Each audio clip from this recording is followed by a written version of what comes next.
Assalamualaikum warahmatullahi wabarakatuh. Kayaknya masih kurang semangat ini. Tanam pinang rapat-rapat agar puyuh tak dapat lari. Karena salamnya kurang semangat, saya ulangi sekali lagi. Assalamualaikum warahmatullahi wabarakatuh.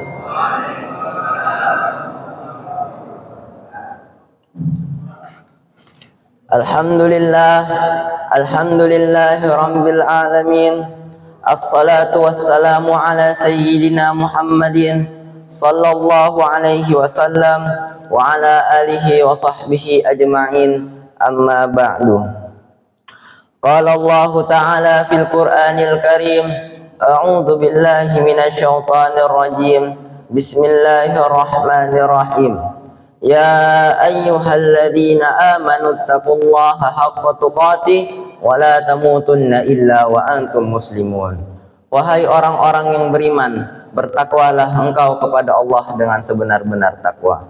Quran surah Ali Imran ayat 102.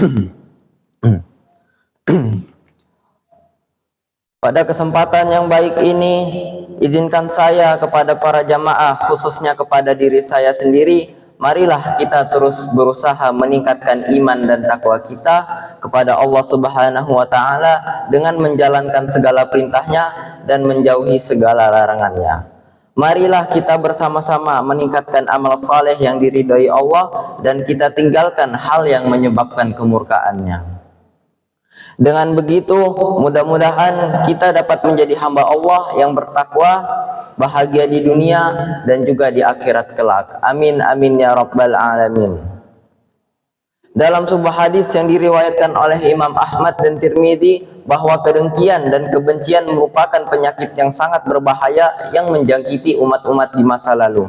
Sehingga beliau berpesan bahwa umat manusia belum sempurna imannya apabila belum saling kasih mengasihi antar sesama.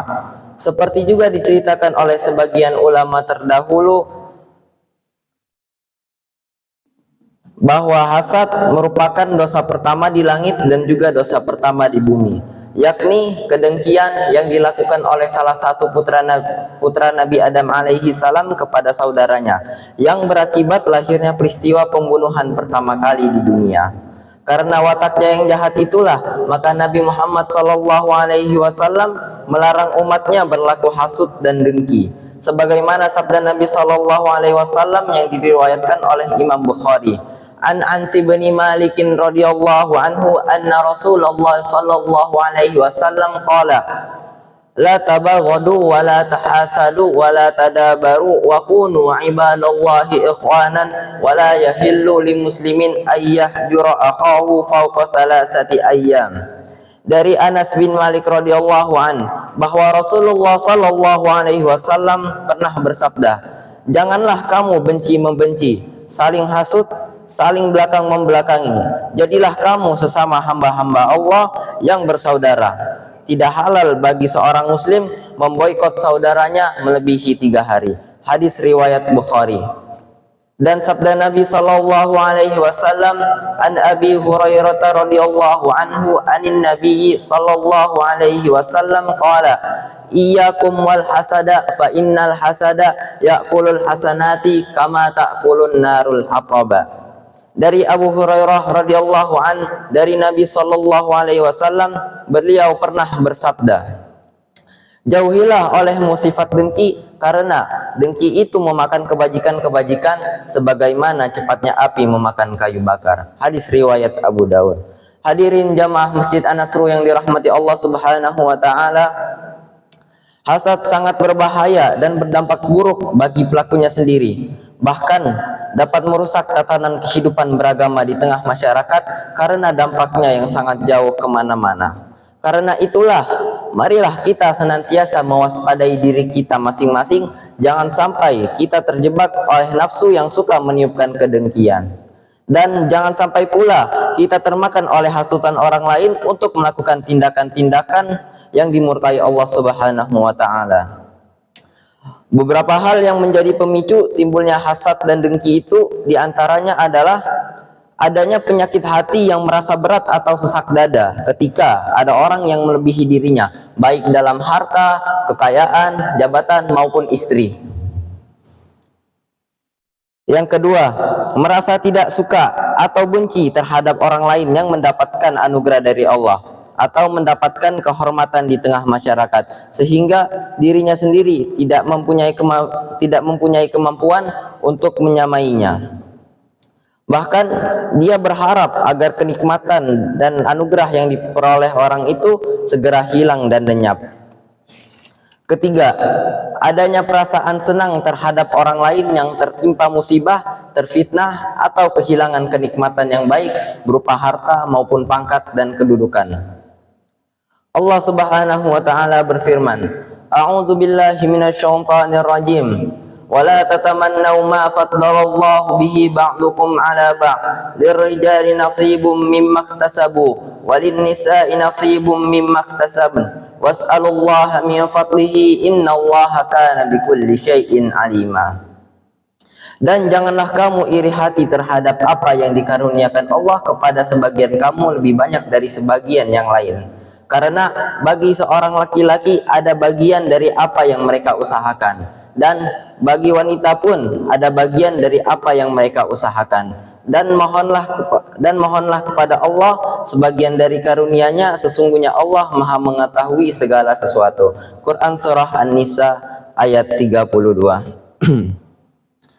Dengki, hasad, dan iri hati itu merupakan perilaku tercela yang harus kita jauhi, karena hal itu akan berdampak buruk bagi diri kita sendiri dan juga mengakibatkan terputusnya tali silaturahmi terhadap sesama muslim.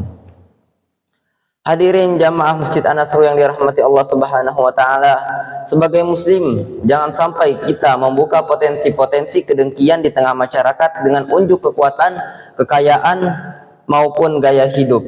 Misalnya, memamerkan kenikmatan yang dimilikinya dengan maksud ria atau bersikap sombong karena sedang dalam kondisi yang baik dan beruntung. Kita harus sadar bahwa segala hal yang kita miliki di dunia ini pada hakikatnya ialah merupakan amanah dari Allah yang di dalamnya terdapat kewajiban-kewajiban yang harus ditunaikan.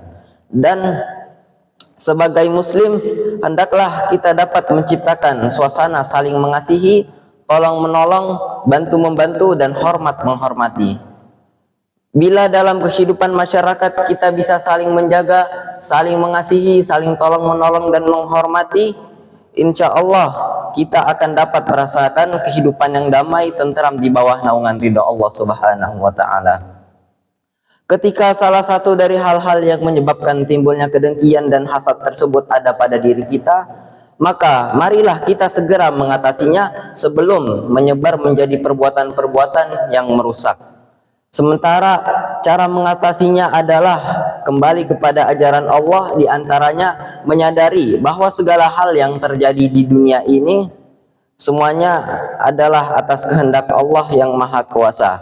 Kelebihan yang diberikan oleh Allah atas seseorang yang lainnya, baik mengenai rezeki, pangkat, kedudukan, itu semua juga atas kehendak Allah Subhanahu wa taala. Tetapi ketika kita mengharapkan memperoleh kenikmatan agar kita dapat bersedekah sebagaimana yang dilakukan orang berharta lainnya, tanpa mengharapkan lenyapnya harta itu daripadanya, dan atau kita ingin memiliki ilmu lalu kita mengamalkannya sebagaimana orang berilmu yang mengamalkan ilmunya, juga tanpa mengharapkan orang tersebut terkena musibah dan fitnah sebab ilmunya, maka dalam hal ini bukan termasuk hasad. Dalam masalah kedua hal terakhir ini bukanlah termasuk hasad yang dilarang sebagaimana yang diterangkan dalam hadis Rasulullah sallallahu alaihi wasallam, An Abdillah bin Mas'udin qala an-nabiy sallallahu alaihi wasallam la hasada illa fi ataini rajulun atahu Allahu malan fasullita ala halakatihi fil haqq wa rajulun atahu Allahu al-hikmata fa huwa yaqdi biha wa yu'allimuha. Dari Abdullah bin Mas'ud, ia berkata, Nabi sallallahu alaihi wasallam bersabda, tidaklah ada hasad yang diperkenankan melainkan dalam dua perkara, yaitu Orang yang diberi Allah harta lalu ia membelanjakannya dalam hal kebenaran hingga habis, dan orang yang dikarunia ilmu lalu ia mengamalkan ilmunya dan mengajarkannya. Hadis riwayat Bukhari. Hadirin jamaah Masjid An-Nasru yang dirahmati Allah Subhanahu wa taala, kayaknya nggak usah panjang-panjang ceramah kali ini karena cuma ceramah singkat. Jadi langsung aja saya penutupan. Demikian ceramah singkat yang dapat saya sampaikan pada kesempatan kali ini. Mudah-mudahan kita diberi hidayah dan kekuatan oleh Allah agar kita bisa menjauhi hasad, sifat iri hati, dan sifat-sifat tercela lainnya. Amin amin ya rabbal alamin. Siang-siang pergi ke kota, jangan lupa beli alpukat. Demikian ceramah dari kita, semoga bisa bermanfaat. Biru laut seperti kolam, ikan paus pandai menyelam. Dari lubuk hati yang paling dalam, saya tutup ceramah dengan salam. Assalamualaikum warahmatullahi wabarakatuh. Salam.